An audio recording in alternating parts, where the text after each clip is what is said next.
Лозенец тази година ще бъде с чисто море, обещават от Екоминистерството. 746 хиляди лева ще бъдат отпуснати за изграждане на задържателен резервоар до пречиствателната станция в курорта, който ще задържа мръсните води през най-пиковите часове и ще ги преработва през нощта.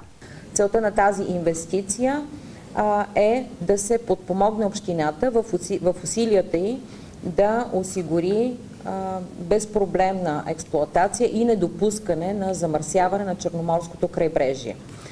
Така че надявам се, че общината ще реализира проекта в срок и ще имаме добър летен сезон, спокойствие за туристите, за гражданите на Лозенец.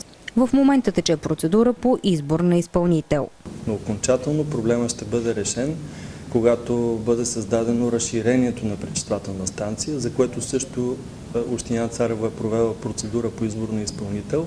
В момента се за проектиране на разширението. И след като проектът бъде готов до месец, тогава общината ще търси възможности за финансиране, за да може този проект да бъде реализиран и окончателно да решим проблема не само на Лозенец, ами и на региона. В област Бургас през изминалия програмен период са реализирани 26 проекта по оперативна програма Околна среда за 460 милиона лева. Сред тях са пречиствателните станции в Несебър, Поморие и Созопол.